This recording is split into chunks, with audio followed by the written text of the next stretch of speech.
우리가 살아가는 이 세상은 변화가 매우 빠른 그런 시대를 우리가 살아가고 있습니다. 과거에는 10년이면 강산이 변한다 라고 말했지만 오늘날은 몇 년이 지나지 않았어. 심지어 몇 달만 해도 세상이 달라지곤 합니다. 과학기술이 발전하고 생활 환경이 변하여 사람들의 가치관도 끊임없이 바뀌고 있다는 것입니다. 그러나 그렇게 많은 변화 속에서도 변하지 않는 것이 있습니다. 그것은 죄로 인해 부패한 인간의 본성입니다. 그러니까 오늘날 현대를 살아가는 사람이나 구약의 시대의 사람이나 어느 시대를 살아가던 인간의 본성은 타락한 존재였다는 것입니다. 사람은 겉모습은 바뀔 수 있습니다. 옷을 바꾸고 직업을 바꾸고 환경을 바꿀 수 있습니다. 심지어 생각과 습관도 어느 정도는 고칠 수 있습니다. 그러나 죄로 인해 죽어있는 인간은 인간 스스로를 변화시킬 수 없습니다. 사람은 교육으로 교양 있는 사람이 될 수 있지만 새로운 사람이 될 수는 없습니다. 교육으로 새로운 사람이 되지는 못한다는 것입니다. 물론 교양 있는 사람은 될 수 있죠. 사람은 수양을 통해 예의 바른 사람이 될 수는 있지만 거룩한 사람이 될 수는 없다는 것입니다. 오늘 많은 사람들이 인생의 변화를 원합니다. 가정이 변화되기를 원하고 경제가 변화되기를 원하고 우리의 건강이 회복되기를 원합니다. 그러나 성경은 더 근본적인 변화를 말씀하고 있습니다. 그것은 바로 본문의 말씀처럼 새로운 피조물이 되는 것입니다. 사도 바울은 고린도후서 5장에서 복음의 핵심을 선포합니다. 그리스도의 십자가와 부활을 통해 죄인이 새로운 존재가 되는 것입니다. 이 새로운 존재가 되는 것이 바로 복음입니다. 복음의 핵심입니다. 이것은 단순한 종교 생활의 변화가 아닙니다. 인간 존재 자체가 새롭게 되는 하나님의 구원의 역사인 것입니다. 오늘 본문은 우리에게 묻습니다. 당신은 정말로 새로운 피조물입니까? 예수를 믿느냐는 것입니다. 영생을 얻은 하나님의 자녀라는 말씀입니다. 여러분은 예배를 드리는 사람입니까? 아니면 그리스도 안에서 새롭게 창조된 사람입니까? 오늘 말씀을 통해 하나님께서 우리에게 주시는 은혜를 함께 살펴보겠습니다. 첫째, 새로운 피조물은 그리스도를 새롭게 알게 된 사람입니다. 본문 16절에 그러므로 우리가 이제부터는 어떤 사람도 육신을 따라 알지 아니하노라. 비록 우리가 그리스도도 육신을 따라 알았으나 이제부터는 그같이 알지 아니하노라 라고 했습니다. 사도 바울은 먼저 육신을 따라 알지 아니한다 하였습니다. 사실 세상 사람들은 누구나 다 어떤 사람을 알아갈 때 육신의 겉모양을 보고 알아갑니다. 대부분이 그렇습니다. 여기서 육신이란 말은 단순히 몸을 의미하는 것이 아닙니다. 죄로 물든 인간적인 판단과 세상적인 관점을 의미합니다. 즉 세상의 기준으로 사람을 평가하고 이해하는 것을 말합니다. 바울 자신이 바로 그런 사람이었습니다. 그런 예수님을 처음부터 메시아로 믿었던 사람이 아닙니다. 오히려 예수님을 거짓 선지자로 생각했습니다. 십자가에 못 박혀 죽은 예수를 하나님의 아들이라고 믿는 사람들을 박해했던 자가 바로 사도 바울이었습니다. 사도행전 9장을 보면 그런 교회를 참멸하려고 다메섹까지 가던 사랑이었습니다. 그러나 부활하신 주님을 만난 후 모든 것이 달라졌습니다. 예수님을 보는 눈이 바뀌었다는 것입니다. 전에는 나사렛 출신 목수의 아들로 보았습니다. 인간으로 보았다는 것입니다. 전에는 십자가에 달린 실패한 인간으로 보았다는 말이죠. 그러나 이제는 만왕의 왕이시며 구주이신 예수 그리스도로 보게 되었습니다. 이것이 중생의 역사입니다. 성경은 인간이 스스로 하나님을 알 수 없다고 가르칩니다. 에베소서 2장 1절에 그는 허물과 죄로 죽었던 너희를 살리셨도다 라고 말씀합니다. 죽은 자는 스스로 살아날 수 없습니다. 마찬가지로 죄인은 성령께서 하시기 전에는 예수 그리스도를 올바로 알 수 없습니다. 칼빈은 말하기를 성령께서 눈을 열어 주시지 않으면 인간은 하나님을 볼 수 없다라고 하였습니다. 그래서 구원은 인간의 결단보다 먼저 하나님의 은혜인 것입니다.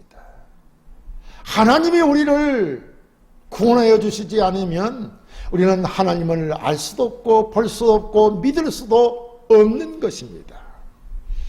우리가 예수님을 믿게 된 것은 우리 안에 믿음의 능력이 있어서가 아니라는 말입니다. 하나님께서 성령으로 우리의 마음을 열어주셨기 때문인 것입니다. 마치 누디아가 복음을 들을 때 주께서 그 마음을 여셨던 것처럼 하나님께서 우리 영혼의 눈을 열어주셨기에 예수님을 구주로 믿게 된 것입니다. 성경에도 동일한 예가 있습니다. 여러분 베드로를 생각해 보십시오. 예수님은 마태복음 16장 15절에서 제자들에게 너희는 나를 누구나 하느냐 라고 물으셨습니다. 그때 베드로는 주는 그리스도시요 살아계시는 하나님의 아들이시니이다 라고 고백합니다. 그러자 예수님께서 이를 네게 알게 한 이는 혈육이 아니요 하늘에 계신 내 아버지시니라 라고 말씀하셨습니다. 베드로의 신앙 고백은 인간의 지혜가 아니라 하나님의 계시였다는 것입니다. 오늘 우리도 마찬가지입니다. 예수님을 단순한 성인이 아니라 구주로 믿는 것은 성령께서 주신 은혜인 것입니다. 우리가 예수를 그리스도라고 믿는 것은 내가 하나님으로부터 성령의 은혜를 입었기 때문인 것입니다. 그러므로 성도 여러분, 우리는 예수를 얼마나 알고 있습니까? 단순히 교회의 창시자로 알고 있습니까? 훌륭한 종교 지도자로 알고 있습니까? 아니면 나의 죄를 대신 지고 십자가에서 죽으신 구주로 알고 있습니까? 예수님을 어떻게 아느냐가 영생과 심판을 가르는 문제인 것입니다. 요한복음 17장 3절에 영생은 곧 유일하신 참 하나님과 그의 보내신 자 예수 그리스도를 아는 것이니다 라고 말씀하고 있습니다. 오늘도 우리는 그리스도를 더욱 깊이 알아야 합니다. 십자가를 바라보아야 한다는 것입니다. 그곳에는 하나님의 공의가 있었고 죄를 반드시 심판하는 하나님의 거룩하심이 있었습니다. 동시에 죄인을 용서하시는 하나님의 사랑이 그리스도의 십자가에 있었습니다. 예수님은 우리의 죄를 대신 지시고 형벌을 받으셨습니다. 우리가 받아야 할 심판을 대신 담당하셨습니다. 그래서 믿는 자는 정죄함이 없는 것입니다. 그러므로 새로운 피조물의 첫 번째 특징은 세상의 눈이 아니라 믿음의 눈으로 그리스도를 바라보는 것입니다. 예수님을 새롭게 하는 사람만이 새로운 삶을 살 수 있기 때문입니다. 오늘도 그리스도를 더욱 사랑하고 더욱 깊이 알아가는 성도 여러분이 되시기를 간절히 소원합니다. 둘째, 새로운 피조물은 하나님께서 새롭게 창조하신 사람입니다.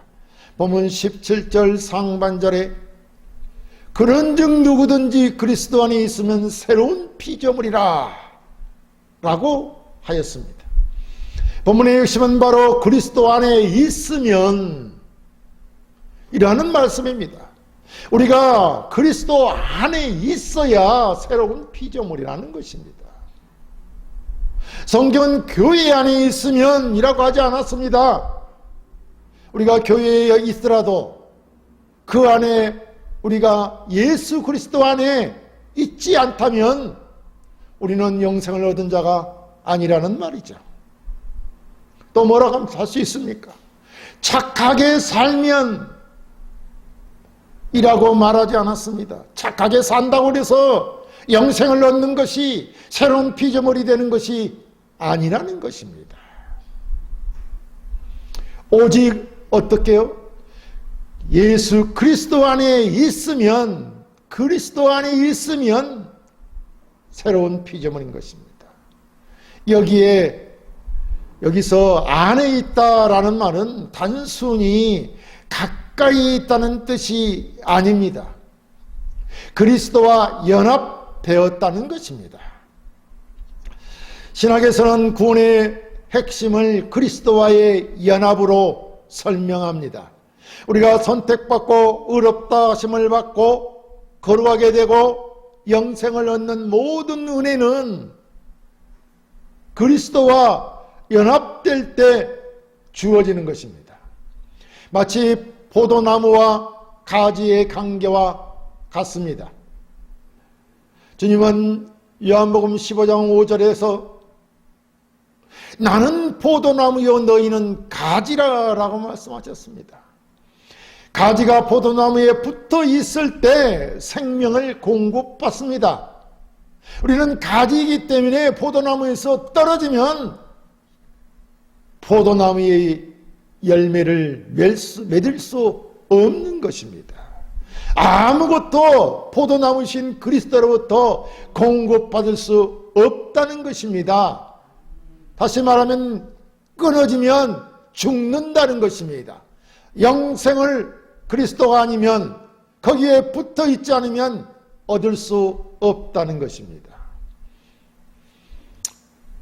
성도 역시 그리스도 안에 있을 때만 영생을 얻는다는 말씀입니다. 바울은 여기서 새로운 피조물이라는 놀라운 표현을 사용합니다. 이 말은 단순한 개선이나 수리가 아닙니다. 헌집을 고치는 정도가 아니라는 것입니다. 리모델링 정도가 아니라는 말입니다. 완전히 새로운 창조를 의미합니다. 헌집을 다 헐어버리고 새롭게 지은 집을 말하는 것입니다. 창세기 1장에서 하나님께서 무에서 유를 창조하셨던 것처럼 죽어있던 영혼을 새롭게 창조하시는 것입니다. 에스겔 36장 26절은 또 새 영을 너희 속에 두고 새 마음을 너희에게 주되라고 말씀하십니다. 하나님은 죄인의 마음을 근본적으로 바꾸십니다. 돌 같은 마음을 제거하시고 살처럼 부드러운 마음을 주십니다. 이것이 중생입니다. 이 변화는 인간의 노력으로 되는 것이 아닙니다. 죄인은 영적으로 죽어 있기 때문입니다. 죽은 자가 스스로 살아날 수 없듯이 죄인은 스스로 거듭날 수 없습니다. 오직 성령께서 역사하실 때 새 생명이 시작되는 것입니다. 니고데모는 종교적으로 매우 훌륭한 사람이었습니다. 율법에 능통했고 존경받는 지도자였습니다.